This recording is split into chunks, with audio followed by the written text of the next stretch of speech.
Bueno, estamos con Andrés Aparicio. Andrés, buenas, ¿cómo te va? ¿Qué tal, Vladimir? Un gusto el estar aquí en esta entrevista. Agradecerte por el interés de conocer un poco más, de profundizar en este trabajo que tomó un año. Y bueno, yo dispuesto a tus preguntas y a todo lo que quieras conocer. Háblame de tu libro, Cuando las tumbas hablan.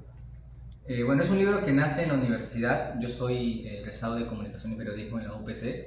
Todos los estudiantes de periodismo llevamos un curso que se llama Periodismo Literario. Es un curso que se divide en dos partes y todos los alumnos presentan un proyecto del profesor a cargo del curso. Una vez que el profesor lo aprueba, entonces el alumno desarrolla esta investigación a lo largo del año.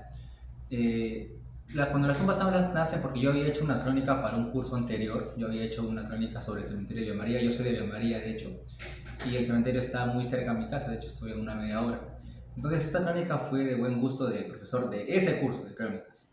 Entonces yo le presenté al profesor el proyecto para abarcar al cementerio Virgen de Lourdes de Villa María, pero en su totalidad, o sea, hacer un libro entero sobre ese cementerio. Pero el profesor de mi curso de periodismo literario me dijo que mejor sería hacer tres cementerios porque la estructura del libro que todos deberían tener era en base a tres capítulos. Entonces me dijo, puedes usar tres cementerios y describir a cada uno, ¿no? Darle un sentido a cada uno. Entonces en ese momento yo dudaba más o menos cómo podía abarcar un cementerio por capítulo y qué sentido darle, qué esquema darle a cada cementerio. No tenía en cuenta en un momento el presbítero maestro, incluso lo había descartado porque no quería tomar un cementerio que ya se había desarrollado anteriormente, como el Ángel, porque ya se conoce y hay muchas historias y reportajes sobre eso. Mi primera misión para hacer el libro, recuerdo muy bien, fue decirle que tenía dos cementerios en mente. El cementerio Jardines de la Paz, de La Molina, y el cementerio de Villa María. El tercer cementerio todavía no lo había definido. Entonces, cuando yo fui al cementerio de Jardines de la Paz de La Molina, fue tan grande mi sorpresa porque era un cementerio totalmente distinto al de Villa María. De hecho, era más parecido a un bosque mágico, un parque mágico que un cementerio en sí, ¿no? Por todas las cosas que había. Intenté tener el permiso para la investigación, pero no pude tenerlo. Entonces, fue para mí un impedimento porque yo quería tomar el cementerio para que sea parte del libro. Entonces, una persona que vivía en el Callao me dijo, ¿por qué no abarcas también el Baquíjano? Yo había escuchado muy poco sobre ese cementerio, no El conocía casi Baquíjano. el Baquíjano, no conocía casi nada. Entonces, lo que hice fue conocer primero el cementerio Baquíjano y Carrillo. Fui hasta allá en septiembre del 2023. Fui hasta allá y le dije al profe que ese cementerio iba a terminar el libro. El presbítero maestro ya se lo había mencionado, ¿no? Porque no quería abarcar el Ángel porque ya era conocido. Entonces habla sobre el cementerio de Villa María, el cementerio Baquíjano y el cementerio Presbítero maestro. Presbítero Maestro. Exactamente. Ya y con los tres cementerios definidos, y el profesor me dijo, Andrés, adelante, ya puedes escribir el libro, solamente darle un sentido a cada uno. ¿Es una novela corta? Es más que todo una crónica periodística, no lo consideraría una novela en sí, es una crónica periodística, porque abarca tanto investigación, abarca tanto historia, y lo que yo quería darle a cada cementerio es que cada uno puede tener elementos del país y a partir de ello definir al territorio nacional, ¿no? ¿Por qué escribir sobre cementerios? Porque el cementerio es sinónimo de historia. Cada cementerio tiene siempre un pasado que nos une en común. Y sobre todo porque a mí me atraen las historias de misterio. También eso fue una de las bases para las cuales me motivaba a escribir, ¿no? Aparte ya tenía una base con lo que te comenté de la crónica de Villa María. Entonces lo que faltaba era complementar con dos cementerios más. Ya tenía un cementerio del Virgen de Lourdes que abarca más que todo la zona de los Andes, porque allá en ese cementerio hay muchas personas enterradas que son de origen de los Andes. Es el cementerio más grande del Perú, Es- de más de América. Exactamente, y hay cerca de 1 millón de nichos. Entonces, si ese cementerio tiene personas que vienen de los Andes, entonces, ¿por qué no tomar al presbítero maestro y hablar sobre este cementerio, sobre una Lima que va desapareciendo, que se aleja de las costumbres? Si ya tenía la zona andina, ya tenía Lima, me faltaba uno más, y el complemento perfecto era el Baquijano y Carrillo, porque el Callao, a pesar de que con Lima puede ser, o puede aparentar ser uno solo, políticamente están divididos.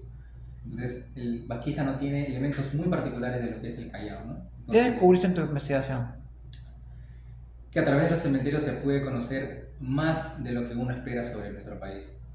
Puedes conocer cómo es la cultura de cada uno. Por ejemplo, en el Virgen de Lourdes puedes descubrir las actividades que hacen, por ejemplo, y cómo se les rinde tributo al difunto.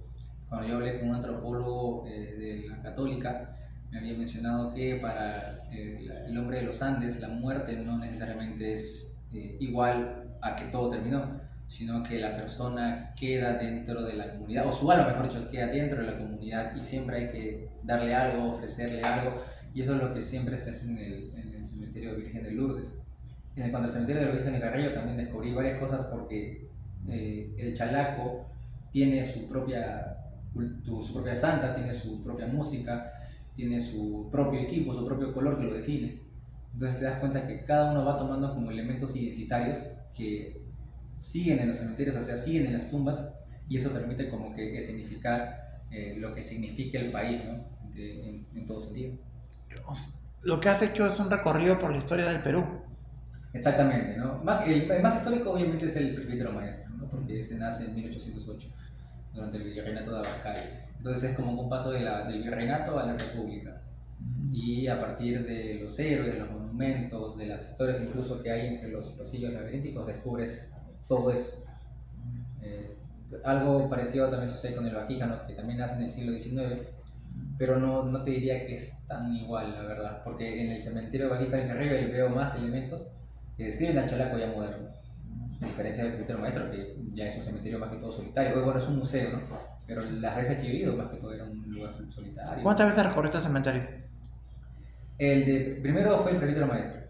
A ese cementerio fui como 5 o 6 veces. No había entrado nunca al presbítero maestro, nunca había entrado ni como estudiante, nunca. Y por eso también fue mi motivación para empezar a escribir. Eso fue 5 o 6 veces, me acuerdo, del presbítero maestro. Al Baquíjano de Carrera también fui unas 5 o 6 veces. Al de Villa María ya lo conozco de arriba hacia abajo, porque sí he entrado antes. Como te digo, yo soy de Villa María, he entrado antes y sé cómo es el cementerio. No sé lo que hay, sé cómo recorren, sé el transporte que hay, los peligros que hay por los caminos, piedras, de tierra, la gente que vive cerca, la gente que cría animales, incluso por los cerros. ¿Crees en fantasmas? No creo en fantasmas, la verdad, pero tampoco que yo sea de mente cerrada, como te había comentado. Creo que a veces hay cosas inexplicables, pero tampoco es que yo diga con certeza, ¿sabes qué? He visto un fantasma o siento que hay un fantasma detrás mío caminando, pero sí hay sensaciones extrañas, porque un día en el presbítero maestro, y lo cuento en el libro, hay un pabellón que se llama el pabellón de los infantes o pabellón de los nonatos.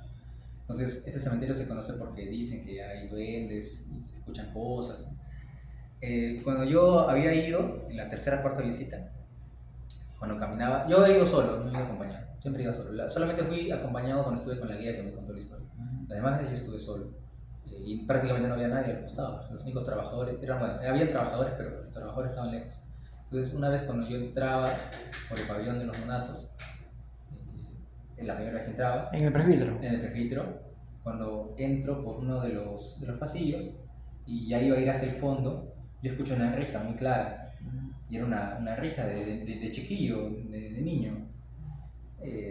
O sea, yo tampoco creo, pero fue en ese momento lo que yo dije fue, paré de caminar, y lo que hice fue volver a la puerta y terminé, solamente saqué unas fotos y me fui.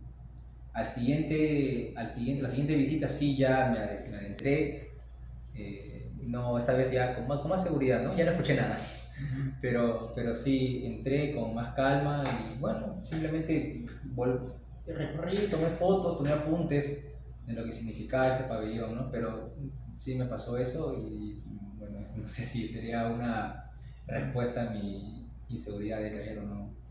¿Cuántas historias hay alrededor de un cementerio? ¿Perdón? ¿Cuántas historias hay alrededor de un cementerio? Es una infinidad de historias, porque en el presbítero maestro yo he descartado algunas historias, más que todo por extensión, porque en la universidad lo que me piden es una extensión de cierta cantidad de palabras, entonces yo he tenido que cortar, yo he limitado mucho el libro.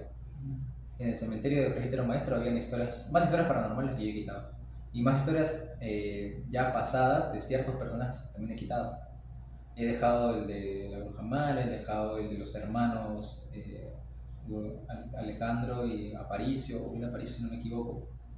Igual que en el Virgen de Lourdes he quitado algunos elementos. O sea, he tratado de poner lo más destacable. O sea, lo más destacado, lo más que se pueda para una persona. Igual en el cementerio del Baquíjano no he puesto todo. Entonces, lo que yo he hecho es esquematizar qué tipo de historias deben ir y las que no han ido, pues simplemente las tuve que ir dejando, ¿no? Es igual el modo de escritura, cuando yo escribía y hacía párrafos y contaba historias y trataba de adornarlo una y otra vez, siempre mi profesor me decía, incluso en la edición, me decía, no, esto ya no es necesario. Y bueno, eso ha tenido que ir cortándose en las líneas de los ¿Qué párrafos. tipo de rostro tiene el Perú? Un rostro muy complicado, bueno, complicado y diverso, porque nuestro territorio geográficamente es, bueno, a pesar de que es rico, es dificultoso poder describirlo como uno solo, es imposible.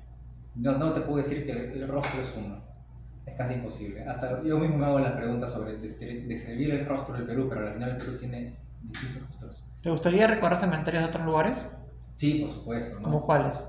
Hay un cementerio, mi amigo me comentó que hay un cementerio en el sur, si no recuerdo bien, en Nica, donde se esconde la historia de había una vampira si no me equivoco, En y, Pisco. en Pisco, exactamente. Y sí tuve la intención incluso, yo lo había comentado en mi casa, de ir porque no creo que se vea bien describir al Perú solamente con cementerios de aquí, pero entendiendo el tiempo y entendiendo los horarios y todo eso, más los cursos que tenía, más los trabajos que tenía, más las horas laborales, entonces no me podía dar quizá ese gusto que yo quería en un inicio, ¿no? Entonces traté de ubicar los cementerios más específicos para poder decir, este cementerio al menos describe una parte del Perú. Y si es así, entonces lo desarrollo y lo avanzo. ¿Pudiste, en tu investigación, pudiste conocer otras historias que no se conocen? Porque bueno, el tema de Sarah Helen, de la mujer vampiro se conoce, está mucho en internet, pero hay otras historias más pequeñas que reflejen la identidad del Perú. Bueno, sí, en la parte del Baquija del Carrillo yo trato de describir quizá el lado bravo que hay. Ese fue el primer ambiente que yo iba a darle a ese cementerio, pero no lo he ahondado tanto, la verdad. No porque se trate de decir que el Callao es sinónimo de violencia, no. Simplemente porque es un tema sensible. Entonces, creo que con los dos testimonios o las dos historias que puse, ya es un reflejo del lado bravo, digamos, que se vive ahí. Incluso puse la tasa de homicidios que hubo durante el 2023, pero no quise tanto ahondar. Más ahondé en el lado colorido del Callao, ¿no? O sea, que es ahorita Colonia, el golf, la salsa, y todo eso es lo que tú ves ahí. En cuanto al Virgen de Lourdes, creo que sí está casi todo. Está casi todo. Aunque obviamente hay ciertos, como te dije, historias descartadas. Por ejemplo, las personas que crían como animales en las partes de arriba.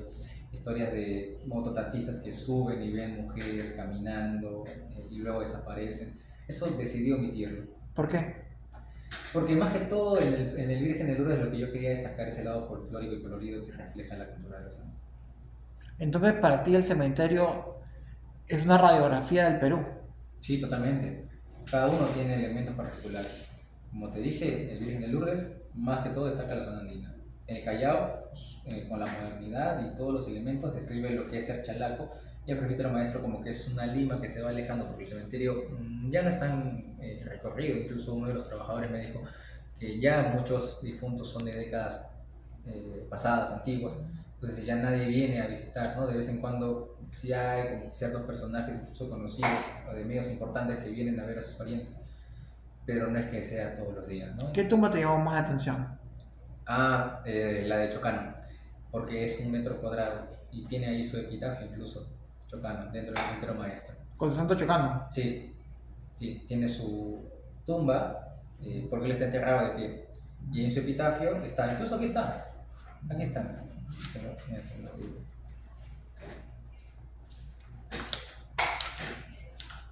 ¿Ves? Este 1 metro cuadrado que en la tierra he buscado vendrá tarde a ser mío, muerto al fin lo tendré. Yo no espero ya ahora más que 1 metro cuadrado donde tengan un día que enterrarme de pie, y tal como él escribió, así lo han puesto.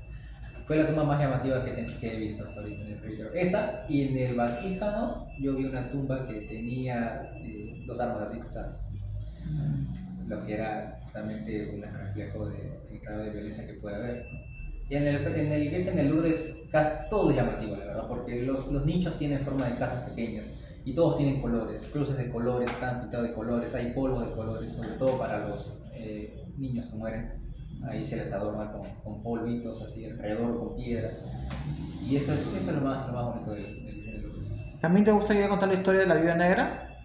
La Viuda Negra, no, esa no le he contado, si no me equivoco.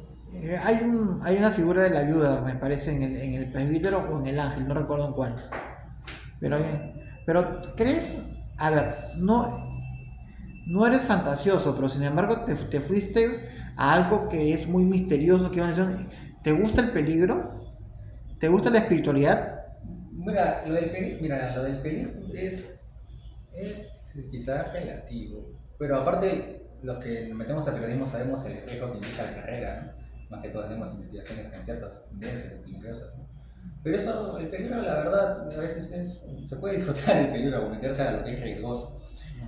Y la espiritualidad, no, como te dije, yo no soy tan creyente de eso.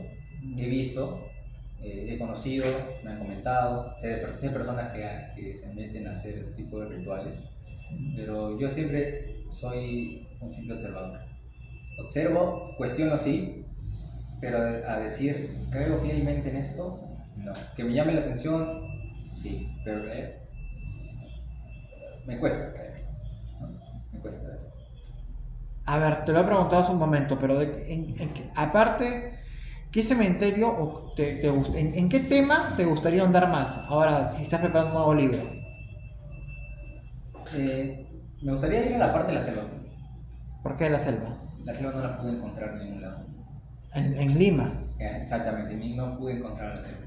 Ni en el Virgen de Lourdes, incluso, que subí, bajé uno que otro cerro, buscando nichos, pero nunca pude ir a uno de la selva. Y siempre me he quedado con la incógnita y con el atrevimiento de saber más de eso, porque es el único, o la región que no he podido hasta ahora saber qué tipo de tradición puede tener. ¿Qué rituales te llamaron la atención que viste en los cementerios? En el Virgen de Lourdes hay rituales como la Pachamama, tributo a la tierra. Otros llaman a músicos, banda de músicos. Otros lo que hacen es bailar alrededor de la tumba. Otros dejan una hoja de coca cerca a la tumba de la persona. Otros lo que hacen es dejar un vaso de cerveza. Eso sí he visto mucho. Dejar un vaso de cerveza o dejar un cigarro prendido. En el presbítero maestro lo que vi fue mucha devoción hacia el niño Ricardo, que es un personaje que era sobrino de Cáceres. Y hay personas que sí les rinden demasiado, que tienen demasiada fe en el niño, creen mucho en el niño. La guía me contó que es un niño milagroso. Y bueno, eso se lo dejo más que todas las personas que son fieles creyentes, ¿no? Más que las que conservan siempre su fe. En cuanto al Baquíjano, fue el que más disfruté quizás escribiendo. ¿Por qué? Porque el Callao tiene esa picardía, ese color. Cuando yo llegué, lo primero que me llamó la atención fue la música. Era en contraste con El Baquíjano. El Baquíjano. ¿Por qué? Porque la música ahí es caribeña. Música salsa, música de guaracha.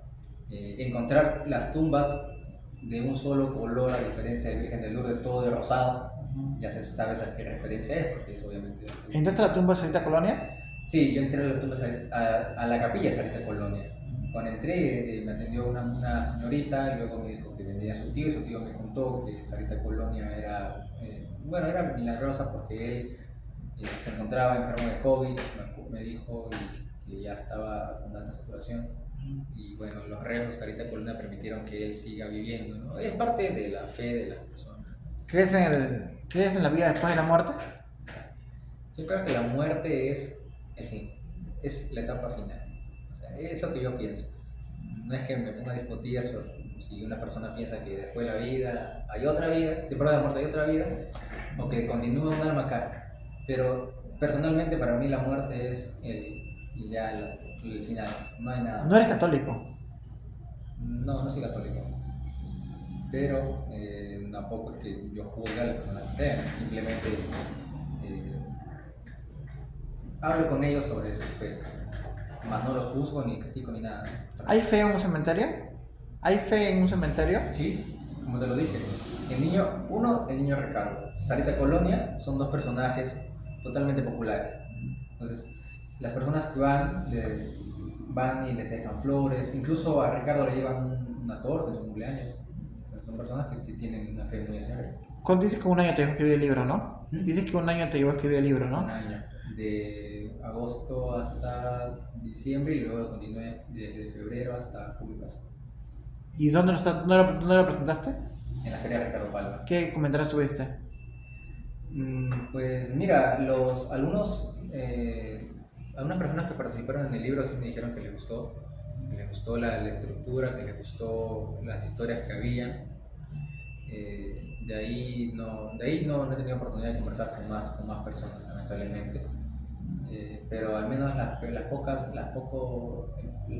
crítica que he tenido, al menos es positiva, ¿no? Espero que siga así, pero ya, bueno, como te dije, todo puede cambiar, ¿no? ¿Dónde conseguí el libro? Pueden llamar a la misma editorial o pueden buscar también en la librería El Virrey, en la librería Azul, sí, en esas librerías. ¿Has compartido algún extracto de tu libro en redes sociales? ¿Perdón? ¿Has compartido algún extracto de tu libro en redes sociales? No, por ahora no lo he hecho. No lo he hecho por ahora. No soy tan pegado tampoco a las redes, ¿sabes? Como te digo, no soy tan pegado quizá. A veces, obviamente que sí publico las prestaciones y todo, ¿no? Pero tampoco que yo sea tan ligado a subir cosas en redes sociales. Como quienes quieran comunicar contigo, ¿cómo lo pueden hacer? Pueden buscarme, en mi correo. El libro deja de hecho un contacto, si no me equivoco. ¿Cuál es tu correo? Andrés WS AV753 Perdón. Andrés con doble S AV753 @gmail, ¿no? Ahí pueden escribirme, de hecho. Eso me lo mandas a WhatsApp. Sí, claro, claro que sí. ¿Ya? Bueno, invita a todos a leer tu libro. Bueno, yo simplemente les digo a cada uno de ustedes que si tienen una oportunidad o interés de conocer un poco más de historia periodística o una crónica periodística, los invito a leer Cuando las tumbas hablan.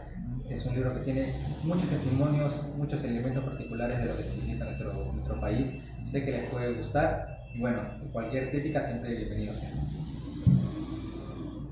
¿Has visto películas de terror?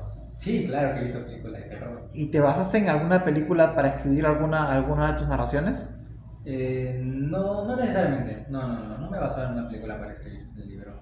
¿Alguna de tus narraciones que quieras llevar al Netflix? ¿Te gustaría que tu libro llegue a Netflix? No creo que dé para Netflix. No, la verdad no. ¿Pero te gustaría escribir alguna obra de teatro, algún cortometraje? Puede ser eso, sí. Teatro o algo pequeño, o cortometraje, pero no sé si dé para algo más grande como una serie, la verdad. Pero sí, para un cortometraje sí sería muy, muy bueno. A mí sí me gustan los cortometrajes. Y a mí me gustaría, la verdad. Porque a través de lo visual, creo que quedaría un poco más claro de lo que hay en este libro. ¿Qué encontraste de diferente en tu recorrido? ¿Qué encontraste que te haya tocado el corazón? A veces cuando caminé por el cementerio, creo que el dolor de las personas es lo más que llega al corazón, ¿no? Había una señora que llevó mariachis, que llevaba una banda. Eso fue en el Vaquijano. Llevaban mariachis. En el Virgen de Lourdes también, cuando llevan músicos con su vestimenta clásica de allá y rinden tributo, no es simplemente decir estas actividades como que ya. No, sino que hay algo más significativo, ¿no? Entonces el pesar y la nostalgia que hay entre los familiares, eso es lo que más toca en el corazón, a pesar que uno no lo dice, simplemente lo tiene que guardar, porque al fin y al cabo el trabajo es de investigación. Pero esas son cosas que llegan de verdad al alma y que te recuerden de esa manera, creo que no se compara con nada. ¿Alguno de tus familiares está enterrado en el Vaquíjano, en el Virgen de Lourdes o en el presbítero? No, creo que no. Ah, No. En el Virgen de Lourdes creo que sí. En el de la María sí. No recuerdo bien, pero es un tío, si no me equivoco. O sea, ¿cuántas veces recorriste el cementerio de María? Para el libro, anteriormente ya lo había conocido ya varias veces, pero para el libro sí unas 7, 8 veces. Es que es el más cercano. ¿Y el Vaquíjano? Unas 5 o 6 veces, al igual que el presbítero. Yo lo hacía así, ten en cuenta por la distancia. Aparte yo me quedaba como 3, 4 horas me quedaba en el cementerio del Vaquijano. ¿Has conversado con algún brujo? Con algún brujo netamente. ¿Alguna persona? Siempre hay brujos en los cementerios. No he podido correr con ninguno. Más el portero del presbítero maestro sí me había comentado que una vez llegó un curandero con una caja, y lo cuenta en el libro, una caja que tenía ciertos elementos, y le dijo que no podía tocarlo, porque si lo tocaba, como que la mala vibra le iba a pasar. Entonces el portero se extrañó y el hombre, este curandero, le dijo, está bien, si no puedo pasar por la caja, al menos cásame un gallinazo, ¿no? Y le ofrece dinero incluso. Y el portero pues obviamente le dijo que no, o sea, este hombre está tan loco, ¿no? Y al final no nos dejó pasar. Yo me acuerdo que cuando pasé con la guía, vimos un gallinazo muerto, si no me equivoco, había un gallinazo ahí. Sí, sí, sí, gallinazo. ¿Te asustó? No, para nada. No, para nada, para nada. Pero sí había gallinazos muertos. Hay animales muertos, ¿no? Que se usan justamente para este tipo de rituales, ¿no? Ahora, yo tuve la oportunidad de hacer una vez una crónica en el Baquíjano y vi gatos echados sobre las tumbas y perros también. ¿Tú también tuviste la oportunidad de ver gatos y perros? No he podido ver eso. Siempre eran o bien gallinazos o. Bueno, sí, gallinazos, más que todo. No había otra cosa en el presbítero. Y es el animal más cercano, digamos, a todo lo que es rituales, La muerte. la muerte, hechicería. Pero y sí llama la atención, la verdad, por conocer sobre eso. Pero, Respóndeme de corazón.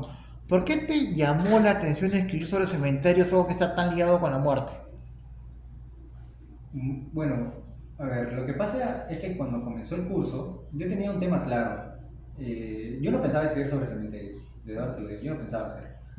Yo un ciclo antes, una amiga había traído una cartilla con los libros que se habían publicado de la UPC. Muchos libros de compañeros anteriores, lo que habían hecho eran libros sobre poetas. Había de César Calvo, de Vallejo, de Grau, no había de Chocano. Entonces a mí me llamó la atención eso, porque nadie había hablado sobre Chocano. Entonces yo pensaba hacer un libro sobre eso, incluso empecé a buscar información, pero teniendo en cuenta el tiempo y los testimonios que tenía que sacar para eso, entonces lo dejé de lado. Ahí fue cuando vuelvo a mis trabajos anteriores y encuentro la crónica de Villa María. Entonces, si yo ya tenía una base sobre eso, entonces de ahí dije, tengo que complementar con algo. Y ahí fue cuando yo le presento el tema al profesor y él es el que como que me orienta a tener otros cementerios para poder decir, a través de un cementerio se puede conocer el Perú. Yo tenía muchas dudas sobre el tema, porque en la universidad lo que te piden pues, es un tema de no ficción, evidentemente periodístico, ¿no? Incluso tengo compañeros que han hecho temas más periodísticos que el mío, porque el mío a veces lo veo más como cuentos, como relatos. En cambio, compañeros han tenido temas netamente periodísticos y son buenos. Y mi profesor, cuando me comentó, le encantó la idea, para qué mentirte, le encantó la idea, desde el primer momento, a ella y al asistente que estaba en el curso, ¿no? Y ahí fue por eso que yo decidí continuar. No es porque a mí me encante la muerte, no. Es un tema curioso. ¿Ah? Es un tema curioso. Es curioso. Aparte, es como que un tema tabú, como que no se suele hablar mucho sobre la muerte, ¿no? Entonces. Hay que retar a la muerte. ¿Ah? ¿Retaste a la muerte? Sí. O sea, la muerte no, yo no soy de las personas que le tiene miedo a la muerte, no, o sea, la muerte va a llegar sí o sí para cada uno. Pero en tu libro sientes que retaste a la muerte. No le he retado, no le he retado, porque si lo hubiera retado hubiese hecho descripciones más específicas, hubiese hecho como que temas más filosóficos quizá, o temas más picantes, ¿no? Como decir que la muerte pues, simplemente es algo pasajero ya, o algo que llegue y ya. Claro, te voy a hacer una pregunta. ¿Alguna tumba que te llamó la atención aparte de la de Chocano? ¿Perdón? ¿Alguna tumba que te llamó la atención aparte de la tumba de Chocano? Bueno, la que te comenté del Baquíjano, de ahí otra tumba, la de Óscar Avilés también, en el Baquíjano, el Carrillo, tumba de mármol. De ahí la tumba de los personajes. Estaba la tumba de Ricardo Palma, en el presbítero, en la puerta 4, o sea, la puerta que está del otro lado. Nunca había conocido la tumba de Ricardo Palma, estaba una tumba, o bueno, un monumento, una virgen, y esa era la del presidente que fue asesinado en el 33. Pero esas tumbas fueron las que más me llamaron la atención. Muchas gracias por la entrevista. Dale, te imagino.